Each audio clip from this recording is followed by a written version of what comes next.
Hello everyone.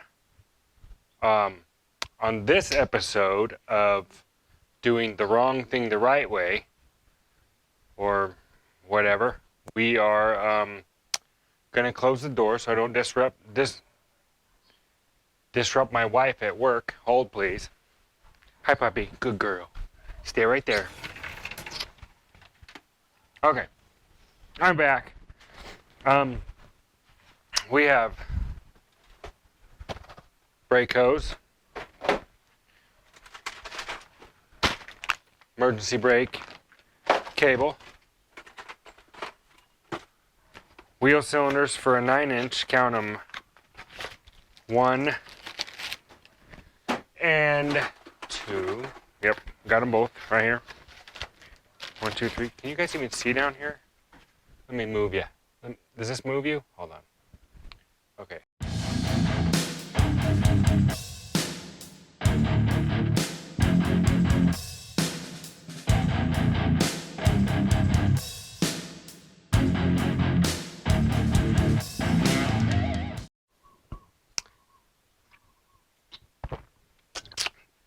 Don't mind me. I'm just drinking a can of sleep because I surfed for 4.5 hours, and it was wonderful. It's horrible. It was absolutely terrible. No, it was great. And so this energy drink, which is equivalent of 4 hours sleep, I'm guessing, is what I'm getting down here. Coconut, C2O, plant-based energy drink. Not a sponsor, not a paid sponsorship.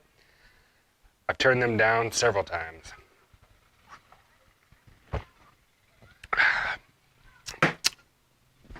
Do you guys remember me putting this card up here earlier? The guy that sent me these block-off plates for my 57 for the headers. So these are 3-inch on center, supposed to be 3/8 plates. I contacted him on eBay, and this is the kind of guy he is. Within maybe a few minutes of me actually writing it, he responded back in no time, and said that he was sorry about the confusion or the mess up, and said I could keep them and he would just refund my money. To which I responded, no, I don't want you to refund my money. I'll just keep them, and I paid for them, because it's not fair to the guy. He made those or whatever, and he's selling those things, and it's just not right. I mean, I went back and looked at the ad, and the ad says exactly what those are. 3-inch, on center, block-off plates for a header, which I need like 3 7/8 or 7/16 or something centered for a 3-inch collector. I misread it, and that was my fault. So there's no way I'm making the guy responsible for my mistake. But that's the kind of stand-up guy this guy is. So if you are on eBay and you're looking for circle track, drag racing, street rod, muscle car, blah, blah, blah, and you want to get some parts, skip eBay if you want to. Call this guy. Super cool. Super cool. Fred. I was really impressed. Thank you, Fred. I appreciate it. He has no idea that I put this on video. But if you guys buy stuff from him, don't even tell him. Just buy it. Fred Mott. Okay, so jack the car up, go to work, drink can of sleep, something in an order, something like that. So I'll be right back. Hi. So, on with the show.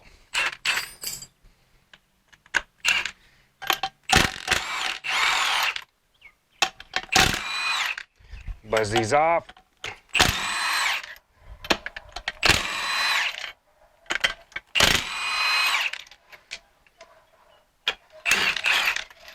It took me years to get an electric impact. Milwaukee is not a sponsor of this show, but I highly recommend this gun. I've used a lot of the other ones, and the reason I like this gun specifically is, so on a differential, when you're trying to crush a sleeve for the pinion, That gun will actually, you can actually crush it, start the crush on the sleeve, where most impacts won't do it. That one will. And yeah. I can't even tell me.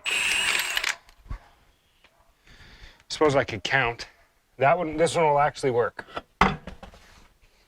Rolling, rolling, rolling. Man, keep them doggies rolling. Something, something, something. Ride. I've had these off. What's going on? I adjusted them. Ooh. In Hawaii, things get moisture and rust. Even brand new stuff. Okay, so these wheel cylinders don't look that bad.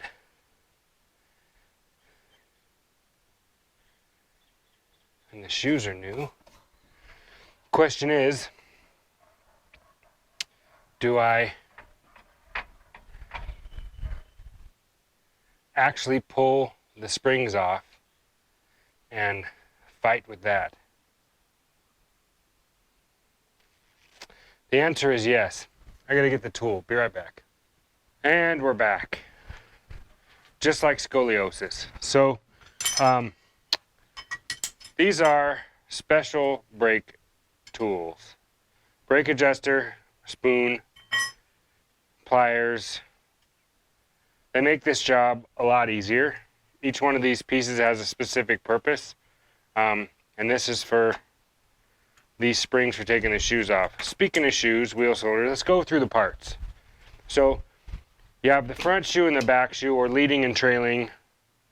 There's also some called dual servo. So the front shoe is shorter because what it does is with the wheel rotating like this springs out. This one generally grabs, not first.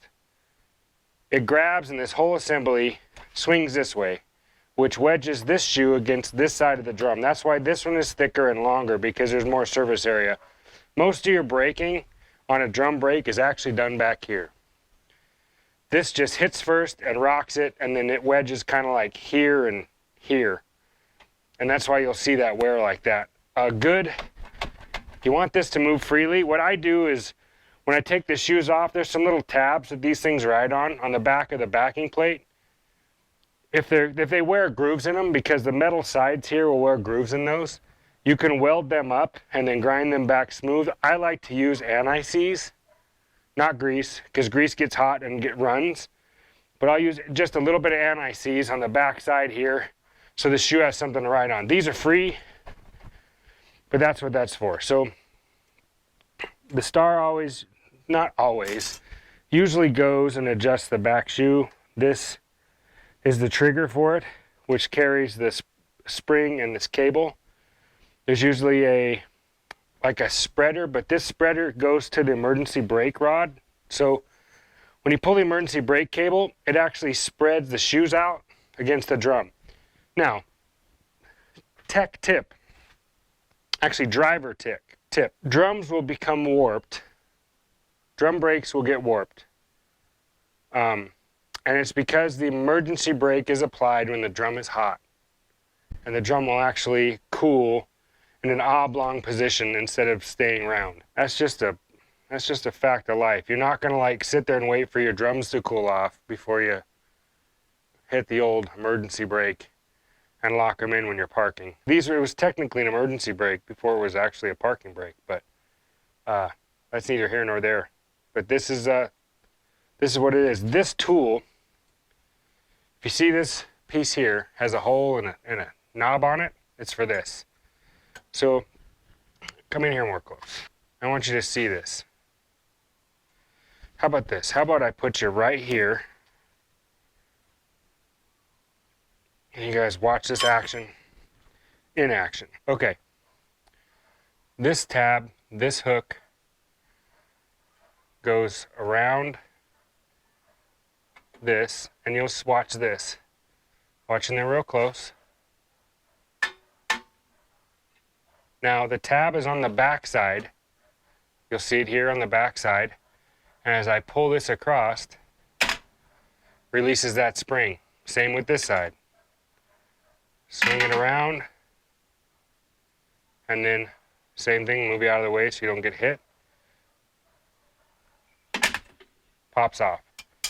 Spring, spring.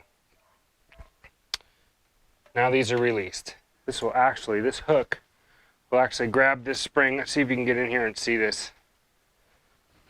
So I can grab this spring. I have a hook to grab that spring. Does that make sense? Now I pulled that spring off, which releases this adjuster, which releases this. And now I could pull this away. The pistons are kind of stuck in there because this has not been apart in many, many years.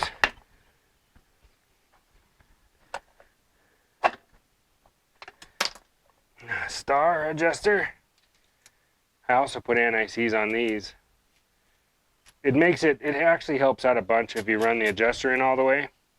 Then you have more play in the, actually I'm going to pull this shoe away. This tool is, I always hold the back, twist it, and she comes off. Drum brakes. Pin, slot. All this stuff was new at one time, but I'm taking it off because it's just a lot easier to deal with when it's not on here. This is the emergency brake rod right here, which you saw this rod that comes across, or this bar that comes across with this spring that pushes on this shoe. So by pulling it this way, it forces this into this tooth and shoves this thing this way, which shoves this shoe out. So that expands them against the drum. This is the emergency brake cable. You release this by pulling the spring back, popping that out, and this one is done. I'm going to actually get rid of this emergency brake cable and pop the new one in, which I brought. But I'm going to get this stuff out of the way first. So, ew, like Ernest. From Ernest Goes to Camp. There are 2 bolts in the back here.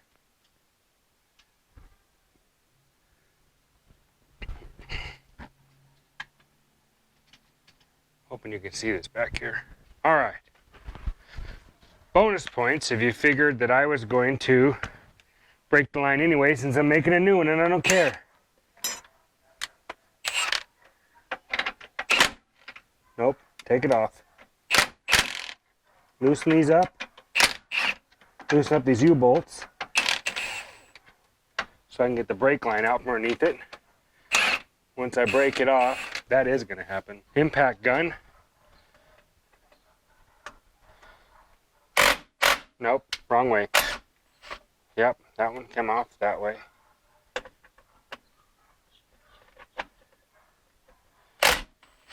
Yep, that one came off. All right, now what's going to happen? Well, this right here. Is this trusty? Is this pair going to be trusty? I'm hoping. Look at that. And just like that, that wheel cylinder is gone. Goodbye. All right, now we're moving on up to the east side to a deluxe apartment in the sky. Oops. Yep, that wheel cylinder does fit. Thank you for asking.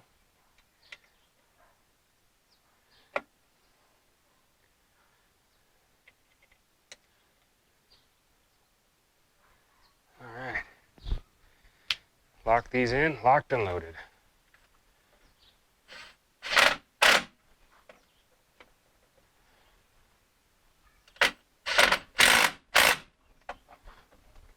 I think that's plenty tight. Okay, that's not going anywhere. Always put the old parts back in the bag because, you know, and then put them in the trunk for the next guy to find him and make him think that he's got new parts. That's always the most fun. No, it isn't. Just throw it away. It's a sailor rabbit. Just send it down the road. Okay, back to reality. All right, so back to life, back to reality.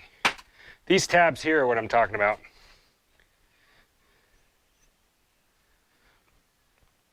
If these are worn and there's a groove in them, you can weld them up.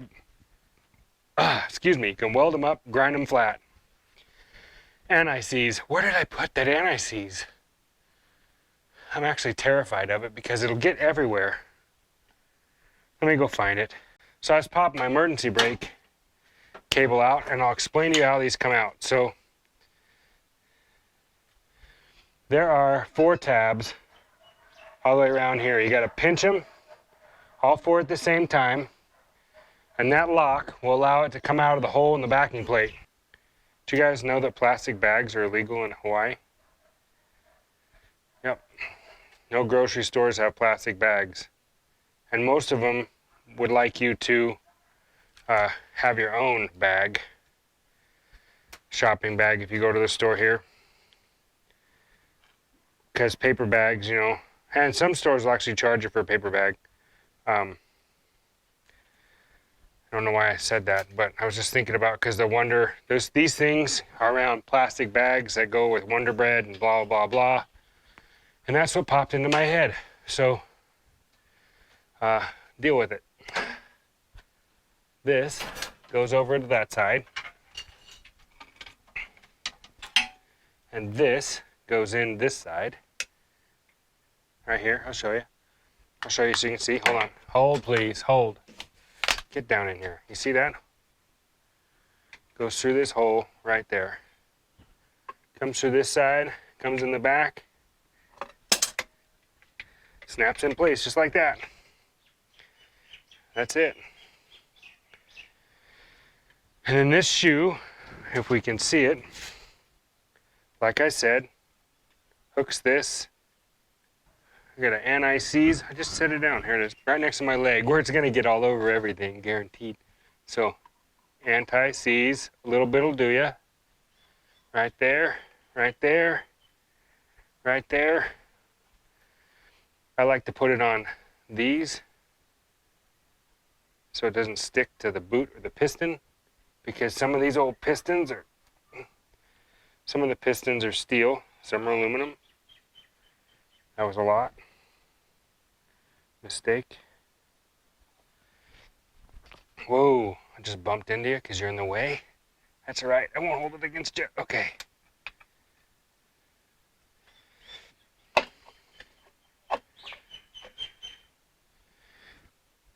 Slot A, pin B. Whoops, backwards. Slot A, pin B, spring. Memorize which way that goes. The pin is sitting horizontal. So when I put this in here, tool, like this, stupid dumb guy, like this, it's got a cone wedge in there, which is what makes this easy, like that, and twist it, done, just like that. Okay, this one goes up here, we know that. Where's my adjuster? I also like to anti-seize these threads, just because if you've ever had to deal with these when they're rusted, you'll thank me later, especially in this climate. Like, it doesn't take a lot, it really doesn't. You don't have to do, like, you know, mountains and mountains of anti-seize. It only has to be enough to keep all the threads from sticking.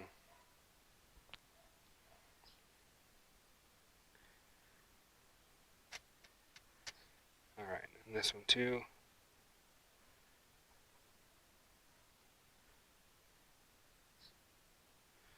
All right, there we go. This goes here. This shoe goes here, obviously. This emergency brake rod and this thing. See how this is longer and has a thing than this? This goes around your, so your axle has the flange right here with the bolts on it. See that? This goes like this to go around it. And this spring keeps tension on this shoe and hits this emergency brake slot right there. So goes like so. And like so. And of course the star wheel is going to fall out because that's what the star wheel does whenever I don't like it there. Okay. Stay. I'm going to actually mount this. Is where this tool comes in handy. I'm going to actually mount this spring first. There. Cable. I'm just going to hang the cable here because that's the fun part. And this spring here is going to go on here because that's what that spring does. And this tool has a hook. And I'll show you why. And it's angled like this, and I'll show you why. Grab the spring, hook's there, and you close it so it doesn't hit your fender. On it goes, just like that. That's how that works. Pieces that you lose, right here. Cable goes around this one.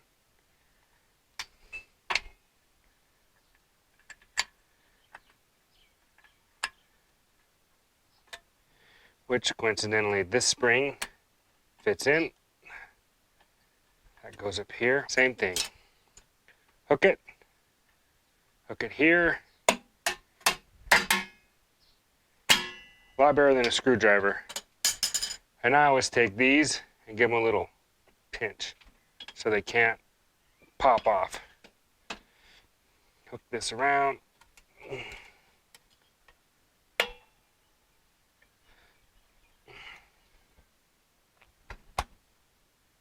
I'm going to spread this star wheel out here so I can engage it into at least where it is. Okay, this is the kicker. Hooks there, hooks this here.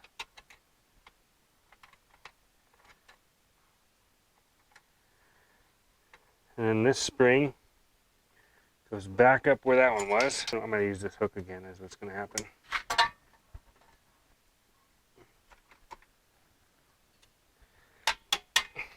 Let go.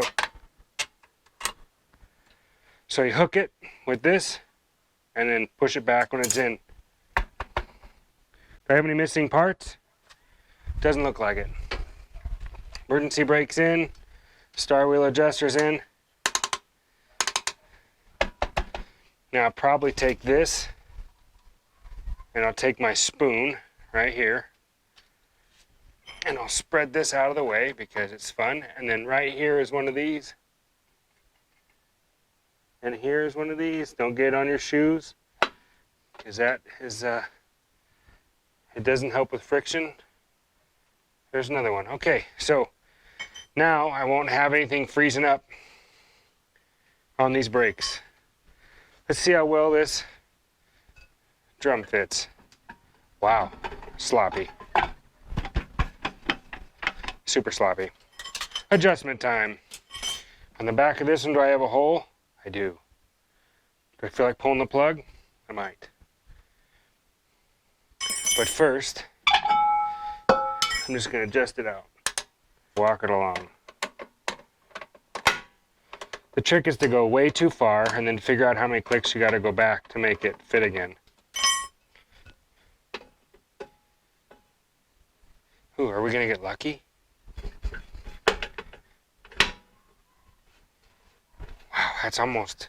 I'm going to run it in just a little bit. So I pull this lever out, run it up where it was, about 7 or 8 clicks.